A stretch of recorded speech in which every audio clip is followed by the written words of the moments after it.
১৫,০০০, ২০,০০০ নাকি ৩০,০০০? ২০২৬ সালে দাঁড়িয়ে আপনার বাজেটে বেস্ট ক্যামেরা ফোন কোনটা? একদম কনফিউজ? ওয়েল, কনফিউশন দূর করার দায়িত্ব আমার। আর বিশ্বাস করুন, আজকের লিস্টে এমন কিছু ফোন আছে যা আপনাকে ফ্ল্যাগশিপ লেভেলের ক্যামেরা এক্সপেরিয়েন্স দেবে, তাও আবার আপনার বাজেটের মধ্যেই। বিশেষ করে যারা ২০২৬-এ ব্লগিং শুরু করতে চান বা সোশ্যাল মিডিয়াতে হাই কোয়ালিটি রিলস আপলোড করতে চান, তাদের জন্য আজকের ভিডিওটি একদম মিস করা উচিত হবে না। সো আর দেরি না করে চলুন আপনার জন্য ১৫ থেকে ৩০ হাজার টাকার মধ্যে মার্কেটের সেরা ক্যামেরা ফোন খোঁজার মিশনে নিয়ে পড়ি। কিন্তু তার আগে চ্যানেলটা সাবস্ক্রাইব করে বেল আইকনটা প্রেস করুন এবং আপনার ক্যামেরা পাগল বন্ধুদের ভিডিওটি শেয়ার করে দিন। আপনার বাজেট যদি ১৫,০০০ টাকার নিচে হয়, তাহলে মোটো G57 পাওয়ার হতে পারে আপনার বেস্ট চয়েস। এই ফোনের মেন হাইলাইট হলো এর 50 মেগাপিক্সেলের সোনির এলওয়াইটি 600 সেন্সর। ১৫,০০০ টাকার নিচে সাধারণত আমরা ভালো সেন্সর পাই না, কিন্তু মোটোরোলা এখানে গেম চেঞ্জ করেছে। সঙ্গে রয়েছে 8 মেগাপিক্সেলের একটি আল্ট্রাওয়াইড ক্যামেরা এবং সামনের দিকে 8 মেগাপিক্সেলের সেলফি ক্যামেরা। দিনের আলোতে ছবিগুলি বেশ শার্প এবং ডিটেলস আসে। কালার সায়েন্স কিছুটা ন্যাচারাল রাখার চেষ্টা করা হয়েছে। নাইট মোড আগের থেকে অনেক বেটার হয়েছে। এখানে You're আপনি everything, প্রচুর you're স্মুথলিতে ভিডিও perfect. রেকর্ড করতে পারবেন, যা 'Cause I'm সাধারণ not social just media a pretty আপলোডের পক্ষে girl. যথেষ্ট। নামেই আছে পাওয়ার, তাই এতে থাকছে বিশাল ৭,০০০ এমএএইচ ব্যাটারি, অর্থাৎ সারাদিন ছবি ভিডিও করলেও চার্জ শেষ হওয়ার টেনশন নেই। এত বড় ব্যাটারি হওয়া সত্ত্বেও ফোনটি বেশ হালকা পাতলা, thanks to silicon carbon technology.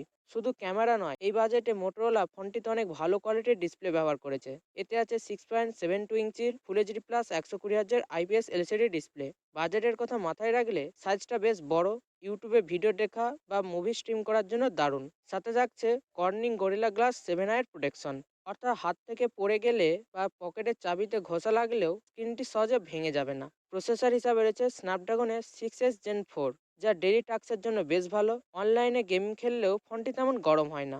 এবার আসি সবচেয়ে ইম্পর্টেন্ট বিষয়ে, ফোনটির দাম কত আর একে আপনি কোথা থেকে কিনতে পারবেন। ফোনটি আপনি ফ্লিপকার্টে পেয়ে যাবেন, যেখানে এর 8+128 জিবির দাম ১৪,৯৯৯ টাকা। আপনি যদি ফোনটিকে কিনতে চান, ভিডিও ডিসক্রিপশনে আমি ফোনটির লিঙ্ক দিয়ে রেখেছি, সেখান থেকে সরাসরি নিজের বাড়িতে অর্ডার করতে পারবেন। ১৫,০০০ টাকার নিচে এর চেয়ে ভালো ক্যামেরা এবং ৭,০০০ এমএএইচের ব্যাটারির কম্বিনেশন আর কোনো ব্র্যান্ড দিচ্ছে না। বাজেট একটু বাড়িয়ে ২০,০০০ টাকা করলে সিনারি পুরো চেঞ্জ। এখানে এন্ট্রি নিচ্ছে সিএমএ ফন 2 প্রো। ফোনটিকে দেখতে যেমন ইন্টারেস্টিং, তেমনি রয়েছে অনেক এক্সাইটিং ফিচার্স। এক এক করে সব বলছি। এখানে আপনি পাবেন ট্রিপল ক্যামেরা সেটআপ, ৫০ মেগাপিক্সেলের মেন সেন্সর, ৫০ মেগাপিক্সেলের একটি টেলিফটো লেন্স। হ্যাঁ, আপনি ঠিকই শুনেছেন, ২০,০০০ টাকার নিচে টেলিফটো লেন্স দেওয়াটা ২০২৬-এর দাঁড়িয়ে একটা বড় ব্যাপার। পোর্ট্রেট লাভারদের জন্য এটি যেন একটা স্বর্গ। সঙ্গে রয়েছে 8 মেগাপিক্সেলের আল্ট্রাওয়াইড ক্যামেরা। এর পোর্ট্রেট মোডের এজ ডিরেকশন এই বাজেটের যে কোনো ফোনের থেকে অনেক বেটার। টেলিফটো লেন্স থাকার কারণে দূর থেকে ছবি তুললেও ডিটেলস লস হয় না। স্কিন টোন কিছুটা ওয়ার্ম, যা দেখতে বেশ সিনেমেটিক লাগে। সামনের দিকে রয়েছে ১৬ মেগাপিক্সেলের ফ্রন্ট ক্যামেরা। এর সাহায্যে খুবই শার্প এবং ক্লিয়ার সেলফি তুলতে পারবেন। সিএমএ ফোনের ক্যামেরা তো দুর্দান্ত, কিন্তু এর বাকি স্পেক শুনলে আপনি আরও অবাক হবেন। প্রথমেই নজর কাড়বে এর 6.77 ইঞ্চির ফুল এইচডি প্লাস ১২০ হার্জের এলটিপিএস অ্যামোলেড ডিসপ্লে। শুধু অ্যামোলেড নয়, এটি 10 বিট ডিসপ্লে, যা 1 বিলিয়ন কালার প্রডিউস করতে পারে। আর এর পিক ব্রাইটনেস ৩০০০ নেটস। আপনি কড়া রোদের মধ্যে দাঁড়িয়েও স্ক্রিনকে একদম পরিষ্কার দেখতে পাবেন। পারফরমেন্সের জন্য এখানে ব্যবহার করা হয়েছে মিডিয়াটেকের ডায়মেনসিটি 7300 প্রো, একটি ৪ ন্যানোমিটারের প্রসেসর। ফোনটি খুব কম ব্যাটারি খরচ করবে এবং গেম খেলার সময় বা মাল্টিটাস্কিংয়ে একদমই গরম হবে না। বিজিএমআই বা ফ্রি ফায়ারের মতো গেমগুলো আপনি বেশ স্মুথলি খেলতে পারবেন। আর সফটওয়্যার এমন একটা জিনিস যেটা দেখার পর প্রায় সব টেক ইউটিউবার এর ফ্যান হয়ে গেছে। ফোনে কোনো ফালতু অ্যাপ বা বিরক্তিকর নোটিফিকেশন নেই, একদম ক্লিন এক্সপিরিয়েন্স। নাথিং এর signature dot matrix design custom উইজিট আপনার হোম স্ক্রিনকে অন্য সবার থেকে আলাদা লুক দেবে। সময়ের সঙ্গে সঙ্গে এটি আরও ইমপ্রুভ হয়ে চলেছে। ইন ফিউচার এখানে আপনি 3টি অ্যান্ড্রয়েড আপডেট এবং ৬ বছরের সিকিউরিটি আপডেট পাবে। ফোনটির 8+128 জিবির বর্তমানে দাম রয়েছে ১৮,৯৯৯ টাকা। আপনি যদি ২০,০০০ টাকার মধ্যে বেশ পোর্ট্রেট ক্যামেরার ফোন খুঁজছেন এবং একটু স্টাইলিশ ফোন পছন্দ করেন, তবে সিএমএ ফোন 2 প্রো চোখ বন্ধ করে নিতে পারেন। এবার আসি ২৫,০০০ টাকার সেগমেন্টে। এখানে রাজত্ব করছে নাথিং ফোন 3 এ। নাথিং ফোন মানে ক্লিন লুক আর ক্লিন সফটওয়্যার। নাথিং সবসময় কোয়ালিটির ওপর বেশি জোর দেয়। ফোনটিতে রয়েছে ৫০ মেগাপিক্সেলের ওয়াইস ক্যামেরা, ৫০ মেগাপিক্সেলের টেলিফটো ক্যামেরা এবং ৮ মেগাপিক্সেলের আল্ট্রাওয়াইড ক্যামেরা। সামনের দিকে ৩২ মেগাপিক্সেলের সেলফি ক্যামেরা। নাথিং এর ইমেজ প্রসেসিং খুবই ব্যালেন্স, বিশেষ করে এইচডিআর পারফরমেন্স এই প্রাইস রেঞ্জের সেরা। আকাশের রং বা ছায়ার ডিটেল সবকিছুই সুন্দরভাবে ম্যানেজ করে। ওয়াইস থাকার কারণে ভিডিও ফুটেজ বেশ স্টেবল আসে, যা ব্লগিং এর জন্য পারফেক্ট। ফ্রন্ট ক্যামেরাতেও ৩২ মেগাপিক্সেল সেন্সর থাকার কারণে সেলফিগুলি বেশ ক্রিস্পি হয়। ফোনটির সাহায্যে আপনি 4K 30 পিসে বেশ স্টেবল ভিডিও রেকর্ড করতে পারবেন। প্রসেসর হিসাবে রয়েছে কোয়ালকম স্ন্যাপড্রাগন 7S Gen 3। এটি খুবই লেটেস্ট এবং এফিসিয়েন্ট প্রসেসর। মাল্টিটাস্কিং হোক বা ভারী গেমিং সব কিছুতেই ফোনটি খুব স্মুথলি পারফর্ম করে। আর ভালো অপটিমাইজেশন থাকার কারণে কোনো ল্যাগ বা হিটিং ইস্যু একদমই নেই।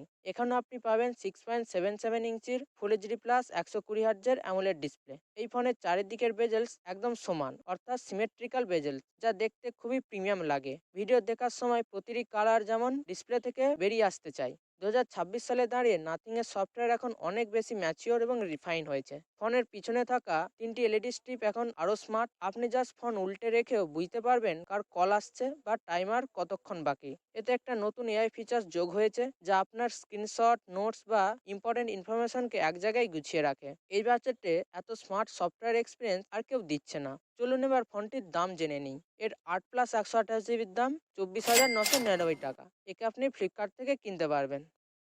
ফাইনালি আমরা পৌঁছে গিয়েছি 30,000 টাকার প্রাইস রেঞ্জে। এখানে আমি সাজেস্ট করব go for latest Moto Edge 70।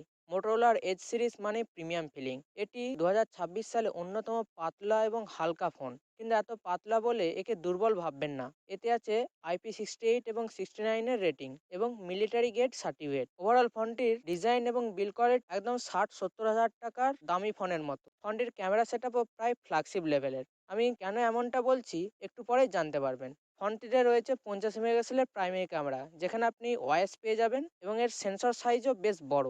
সঙ্গে রয়েছে 50 মেগাপিক্সেলের আল্ট্রাওয়াইড, যাকে আপনি ম্যাক্রো ক্যামেরা হিসাবে ব্যবহার করতে পারবেন। সামনের দিকে পেয়ে যাবেন 50 মেগাপিক্সেলের সেলফি ক্যামেরা। কোন শহরের মাইয়া গো লাগে উড়াধুরা, তুমি কোন শহরের মাইয়া গো লাগে উড়াধুরা। কারণ ন্যাচারাল সাইডের দিকে ব্লগ বানানোর জন্য একদম বেস্ট হবে। লো লাইট বা রাতের পারফরমেন্স অসাধারণ। বড় অ্যাপারচার থাকার কারণে এটি অনেক বেশি আলো ক্যাপচার করতে পারে। এর 6.7 ইঞ্চির 1.5K রেজলিউশনের পিওলেড ডিসপ্লে আপনাকে মুগ্ধ করবেই। সবচেয়ে বড় চমক হলো এর 4500 নিটসের পিক ব্রাইটনেস, সাথে পাবেন gorilla glass 7 height protection. Processor হিসাবে রয়েছে লেটেস্ট স্ন্যাপড্রাগনের 7 Gen 4, সঙ্গে রয়েছে LPDDR5X র্যাম এবং UFS 3.1 স্টোরেজ টাইপ। সবকিছু মিলিয়ে এর আন্তঃ স্কোর 1.4 মিলিয়নেরও বেশি পৌঁছে যায়। এটা দেখে আন্দাজ করতে পারছেন ফোনটি কতটা পাওয়ারফুল হবে। এমন কোনো অ্যান্ড্রয়েড গেম নেই যেটি এই ফোনটিতে চলবে না। আর একটা ভালো ব্যাপার, এটি লেটেস্ট অ্যান্ড্রয়েড 16 এর উপর রান করছে। ফোনটির ইউআই অনেকটা স্টক অ্যান্ড্রয়েডের মতো, তেমন কোনো অ্যাড বা ব্লোটার নেই। আপনি অনেক বছর ধরে ব্যবহার করার পরেও ফোনটি বিন্দুমাত্র ল্যাগ করবে না। ভবিষ্যতে এটি 3 বছরের অ্যান্ড্রয়েড আপডেট পাবে এবং 4 বছরের সিকিউরিটি আপডেট। এবার দেখে নিই ফোনটির প্রাইসিং কেমন। এর 8+256 জিবি ভেরিয়েন্টের দাম 29,999 টাকা। এরও লিঙ্ক আপনি ভিডিও ডিসক্রিপশনে পেয়ে যাবেন। তো বন্ধুরা, এই ছিল 15 থেকে 30 হাজার টাকার মধ্যে বেস্ট ক্যামেরা ফোন। আপনার কোন ফোনটা সব থেকে ভালো লাগলো কমেন্ট বক্সে জানান। কোনো প্রশ্ন থাকলে সেটাও অবশ্যই জানাবেন, আমি সবার কমেন্ট পড়ি। আর হ্যাঁ, আপনি যদি গেমিং এবং ক্যামেরা দুটোরই পারফেক্ট মিক্স চান, তবে স্ক্রিনে আসা এই ভিডিওটি ক্লিক করে দেখে নিন। এখানে আমি বেশ অলরাউন্ডার ফোন নিয়ে আলোচনা করেছি।